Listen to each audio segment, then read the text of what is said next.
And I'm telling you guys, if you guys have not known about this, this is by far the best way to buy a car in emergency response Liberty County now.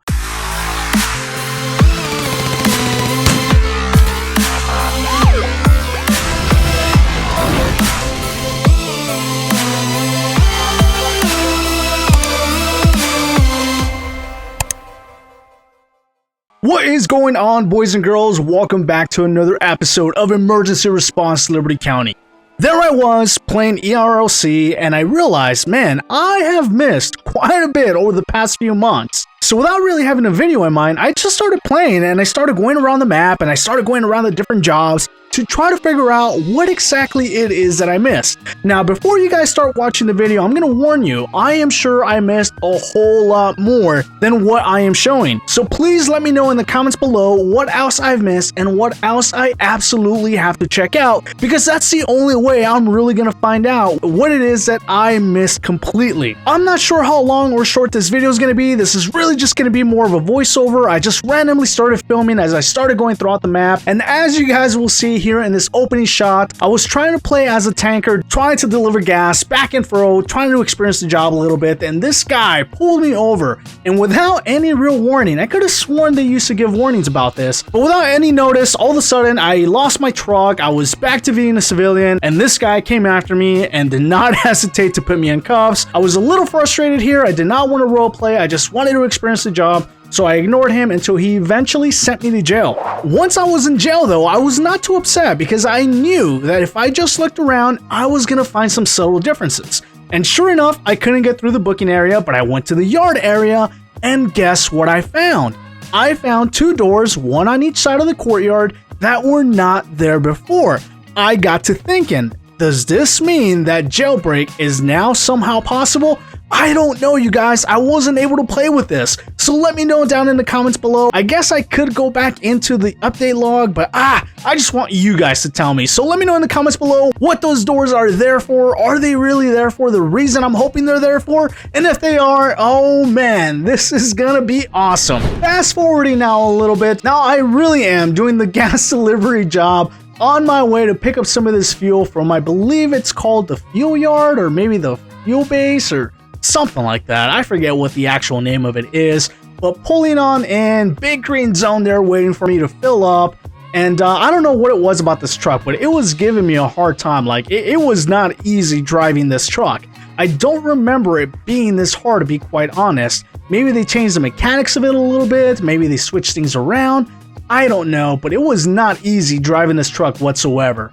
Here we go, I got some gas, 2 deliveries were available. I chose the closest one just for the sake of experiencing this job, and off I go to the city gas. Once at the city gas, another big zone waited for me. I pulled right on in, and I got a pretty hefty sum, almost $500 for delivering gas. That's a pretty nice takeaway. I am really glad that some of these jobs are now a little bit more interactive than what they were before.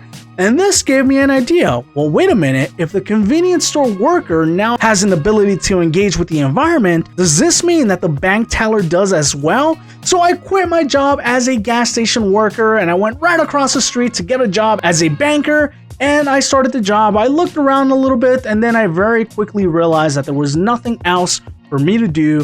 Not a big deal, but once again, I cannot keep repeating it. If I am missing something, please let me know in the comments below. Once I got done with those 2 jobs, I went to the tool store and I picked up everything I felt I was gonna need to go on a quick robbing spree to see how much the robberies have changed. Well en route to commit my first robbery, I saw a parked car, and this is where I remembered.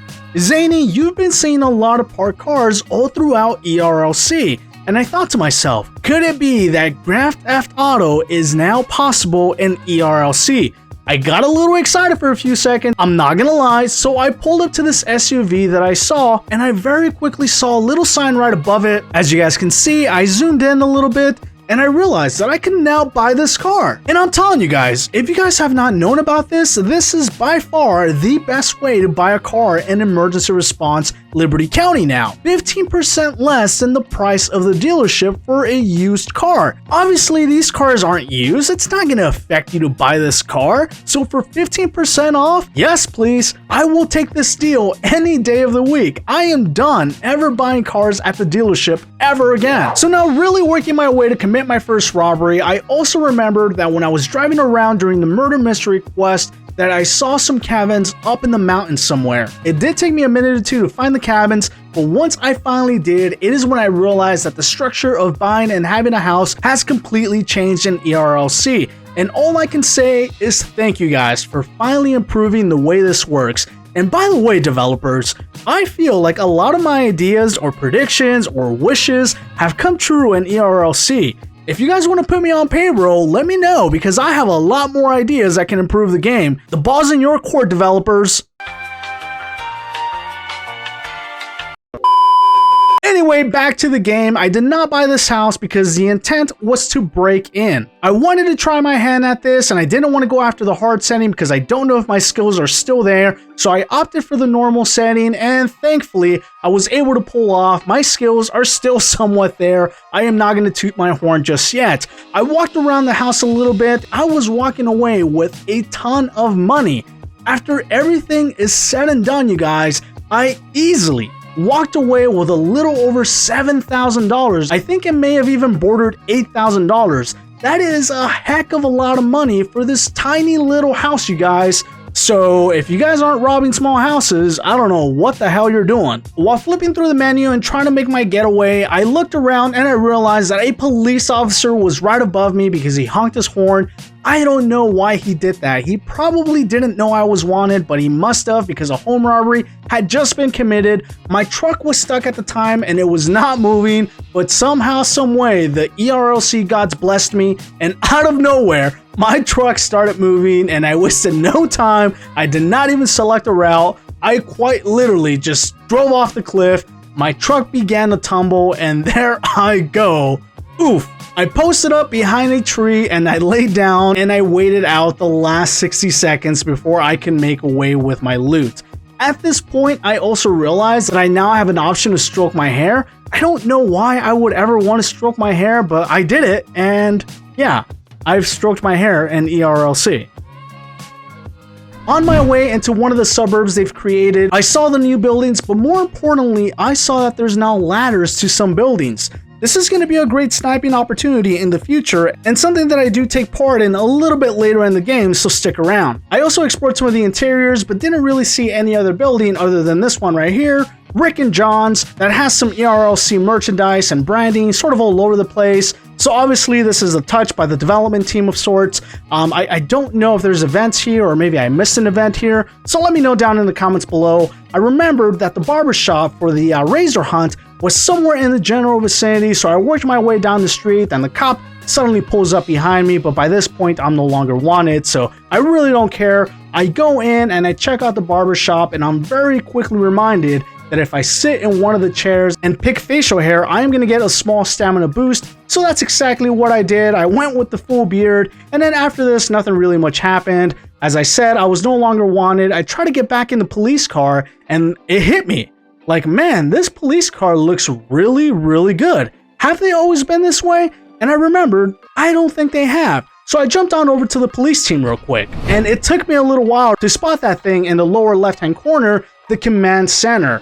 I didn't care how much it was going to cost me. I knew I had to have it. So 175 Robux later, I owned the command center. I drove around a little bit, and much like the fuel tanker, this thing was an animal to handle. Like, this thing is not easy to drive around. But when I finally did have an opportunity to pull into the hospital, you know, sort of a wide open area, to really check this vehicle out, I really began to appreciate it. My only wish here is that it would transform into something else, like, you know, maybe have some awnings, some spotlights, you know, little things like that. That would be totally awesome. And how cool would it be if the back compartment could truly be an area from which other police officers can maybe pull weapons from, maybe change their equipment, maybe change their uniform, do all the real things that police officers very likely do outside of some of these mobile command centers. Now that I know there was some significant differences in the law enforcement team, I jumped on over to the first responder team and tried to serve as an actual firefighter. I saw the new Brush Falcon Advanced Plus truck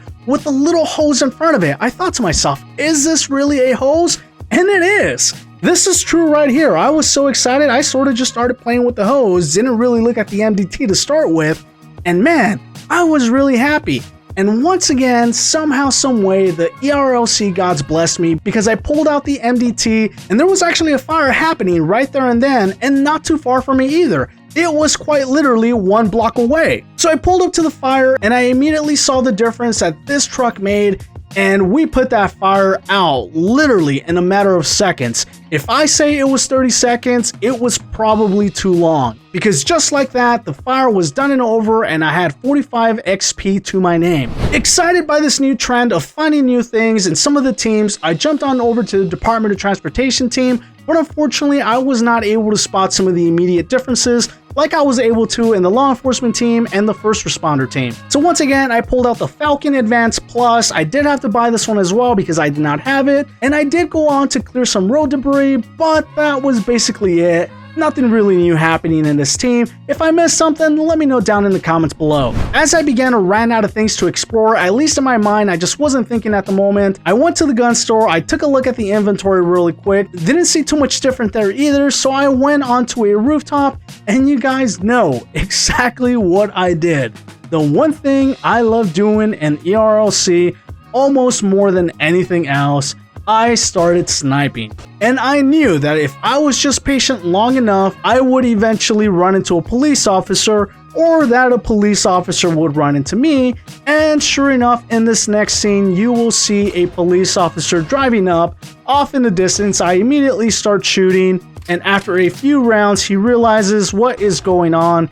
He pulls on over, and I already know what trick he's gonna do. He's gonna come on over to my left-hand side, thinking I will not be expecting him, but he does not know that he's up against Zany, so sure enough, I make my move to my left, and there he is, and I immediately start sending rounds down range, and he seeks cover, once again thinking that he is somehow smarter than I am. He begins to make his maneuver out to my left, and I immediately know what he is very likely up to. So with 2 rounds left, 1 in the chamber, 1 in the magazine, I spot him immediately, and out of the corner of this little building, I am able to pick him off with round 1 and round 2, and just like that, he is out. I still got it, boys and girls. So that's it. Let me know what else I missed in ERLC over the past couple months. I would love to make a part 2 with any fan suggestions that you guys have. Don't forget to like, comment, and subscribe. And until next time, long live the Zanies.